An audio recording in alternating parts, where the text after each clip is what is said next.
Hi, this is Usha. Welcome to Rathod's IAS classes. Today in this lecture, we are going to discuss about the second chapter of Lakshmikant, that is the making of the constitution.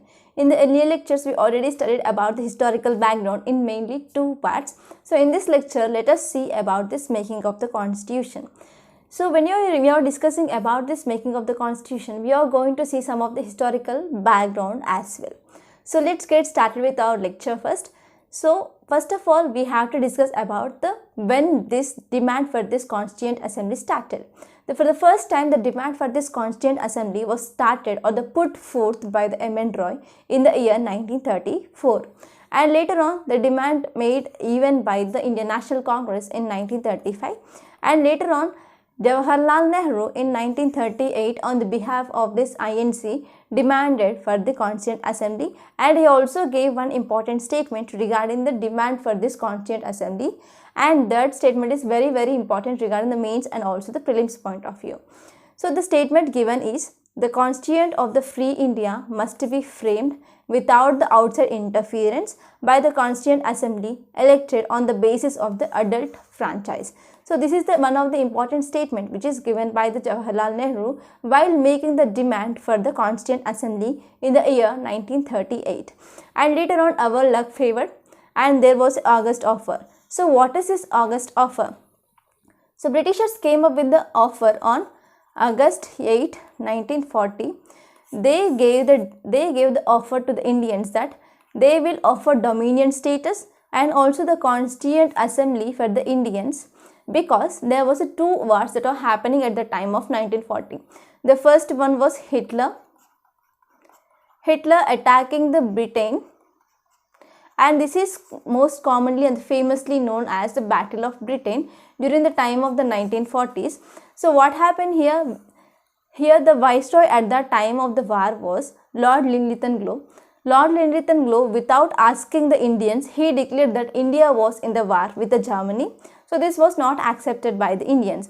And the second war was in Asia also, there is a war happening. Japan, it is attacking the Britain on the another side. So here the Britishers offered, if you support this war, if you participate in the war behalf of the British, then we will give you some offer. This offer was made on the August 8th, 1940. So it is called as August offer. And in this offer, they gave the dominion status and the Constituent Assembly for the Indians, but it is not yet formalized. To formalize this August offer, the Britishers, the viceroy at the time of 1942 was Winston Churchill. This Winston Churchill, they sent 3 members of the cabinet to the India mainly to formalize the August offer, and those 3 members was very important to the prelims point of view. The first one is Sir Stafford Cripps.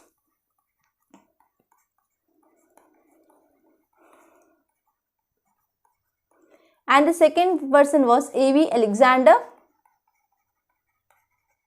And the third person was Patrick Lawrence. So these were the 3 important members who were sent by the British government mainly to the India to formalize the August offer, which talks about the dominion status and also the establishment of the Constituent Assembly in the India. So there was one condition. This plan, it is called as a Cripps Mission Plan. This Cripps Mission Plan, it is also called as Cabinet Mission Plan 1. This came in the year 1942. They made one condition that if it is only acceptable to the 2 groups, that is the INC, Indian National Congress, and also the Muslim League. Here Muslim League said that no, we don't accept this dominion status. We want the independent Pakistan. Here in this INC, Jawaharlal Nehru said, we want undivided India. And in this case, INC did not accept it, and also the Muslim League is not accepted. INC want, Indian National Congress want the undivided India, but Muslim League wanted separate Pakistan. So this Cripps mission failed here, and these members, they returned to London. In the retaliation to the failure of this Cripps mission, Mahatma Gandhi launched one important movement. That movement, it is called as Quit India movement in the year 1942. From 1942 to 1946, there are many events that are happening parallelly. The first one is the Quit India movement. It was launched in the year 1942 and it was at its peak. So we see there is a boost or the strength to this Quit India movement is happening, and that hit very hardly the Britishers economically. And the second important was during the year 1945, there was the end of the World War II happened. So in this World War II, the Britain was participated, and it made the Britain economically very, very weak. So if you see, these are the some of the events that happening parallelly between the 1942 to 1946. So after these events happened, later on, the British government again sent a cabinet mission to, this is the second cabinet mission in the year 1946 to the India again. So what is the important aims of this cabinet mission 2 that is sent to the India in 1946? Again, it came up with the dominion status to the India and also the Constituent Assembly. So again said that it should be accepted by the both Muslim League and also the INC. Again Muslim League said, no, we want independent Pakistan. Again what happened, this cabinet mission made this Muslim League to acceptable. Let the elections to be happen. So later on this Constituent Assembly was formed, and later on the elections were held to this Constituent Assembly, and only the less number of the seats which were gained by the Muslim League, and the majority of the seats were got to the INC, and only 15 seats for the small and other regional parties. So later on what happened, because of this less number of the seats which is got by the Muslim League, they thought that their aim of the independent Pakistan will never be come true. So later on what happened, they boycotted the sessions which are happening in the Constituent Assembly, and later on what happened, the Jawaharlal Nehru came up with the objective resolutions, and they were passed unanimously without the interruption by this Muslim League. And later on these objective resolutions, they were focused, or they were seen in the preamble of our Indian Constitution. So this is some of the historical background regarding the Constituent Assembly. So let us see this in detail, what it is written in the Lakshmikant book. So if you see the composition of this Constituent Assembly, there are about 389 seats. So these seats are based on the population. For every 10 lakh people or 1 million people, there was one representative. That means there are about 39 crore population of the India. So based on that population, there was about 389 seats were present in this Constituent Assembly. And these people are not directly elected, but these people are indirectly elected through the proportional representative system.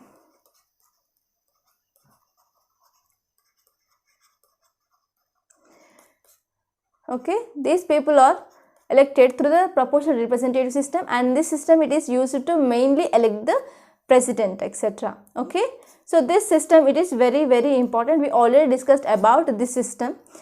So if you see, the total number of the seats in the Constituent Assembly is about 389, and among this 389, the 296 people are elected indirectly, and there are 93 seats that were present for the princely states. These people are nominated, and among these 296 elected people, the 292 people will come from the 11 British provinces and the 4 people from the chief commissioners. Okay, so this is the composition of this Constituent Assembly. And if you see this Constituent Assembly, these people are mainly elected by the proportional representative system and allocated seats to the each British provinces, and they are based on the population. That means for every 1 million people, there is a one representative, and it given the reservation for the Muslims, and these include the many peoples like the Muslims, Hindus and Sikhs, they were included. And if you see the election result, in this Constituent Assembly, 208 seats they were gained by the INC, and 73 seats for the Muslim League, and 15 seats for the small regional parties. So this is the election result. And later on, the first session of this Constituent Assembly was started in the year December 9, 1946, and on this day the first meeting was held, and about 211 members are attended, and the Muslim League was boycotted these sessions. So the temporary president for this session was Sachinananda Sinha. So if you see there is a one prelims fact. The first president of this Constituent Assembly is Sachidananda Simha, because he was the temporary president, and later on the permanent president was elected. He was the Rajendra Prasad. And here in this sessions which was happening in the Constituent Assembly, Muslim League was not participated, and later on December 13, 1946, the objective resolutions which were passed by the Jawaharlal Nehru, and these are passed unanimously because there is no opposition from the Muslim League, because the Muslim League, it is boycotting this Constituent Assembly.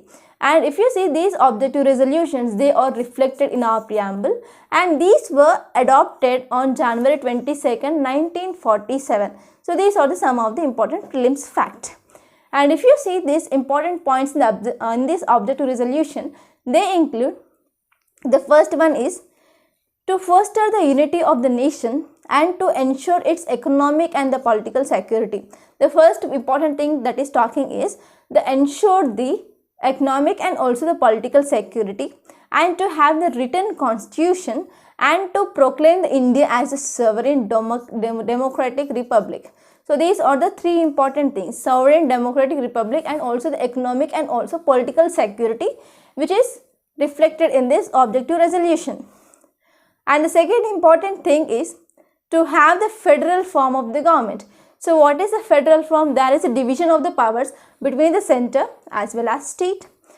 And the next one is to guarantee the secure the justice, equality, freedom of thought, expression, belief, faith, worship, vocation, association, and also the action of all the people of the India. These we are seen in the preamble. And the next one is to provide the adequate safeguards for the minorities, backwards, tribal areas, and also the depressed and other backward classes as well. And next one is to maintain the integrity and the territory of the republic and the sovereign rights on the land, sea, and the air according to the law of civilized nations. And the next important thing that is present in the objective resolutions is to attain the rightful and the honored place in the world, mainly to make willing the contribution to promotion of the world peace and also the welfare of the mankind. So these are the some of the important statements which are present in the objective resolutions which is passed by the Jawaharlal Nehru. So later on, after passing these objective resolutions, there are some changes which are made in the Indian Independence Act 1947. We already studied about what are the important features of this Indian Independence Act of 1947 in the last lecture, that is in the historical background. Here we are going to see what are the changes that are brought here.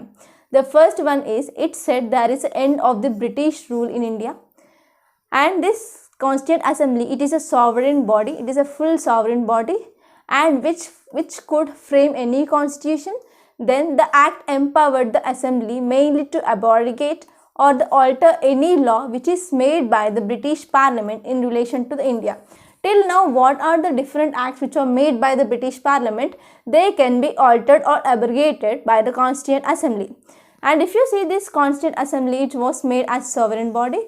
So it have the two important responsibilities.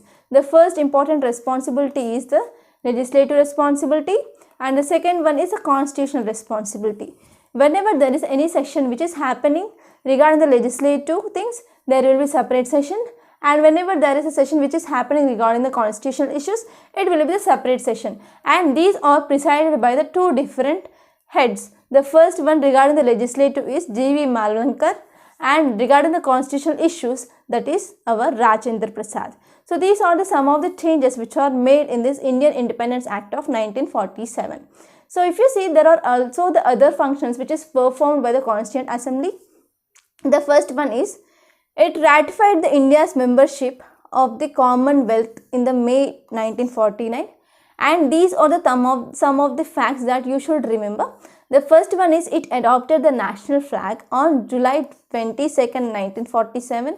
And it adopted the national anthem on January 24, 1950, and it adopted national song on January 24th, 1950. So if you see, the first they adopted national flag, and this national flag was designed by the Pingali Venkaya. So this was the first thing, and later on the national anthem and the national song, they were adopted later on January 24th, 1950, and it elected Dr. Rajendra Prasad as the first president of the India on January 24th, 1950. So these are the some of the facts that you should remember. And if you see, there was also some criticism of this Constituent Assembly. The first one is, it is not a representative body. Why it is not a representative body? Some critics says that the members of this Constituent Assembly, they are not directly elected by the people. They are indirectly elected by the people through the proportional representative system. So it is not a representative body. And next one, it says that it is not a full sovereign body. Some critics says that whenever the session which will be held by this Constituent Assembly, it take the permission from the Britishers. So it is not a full sovereign body.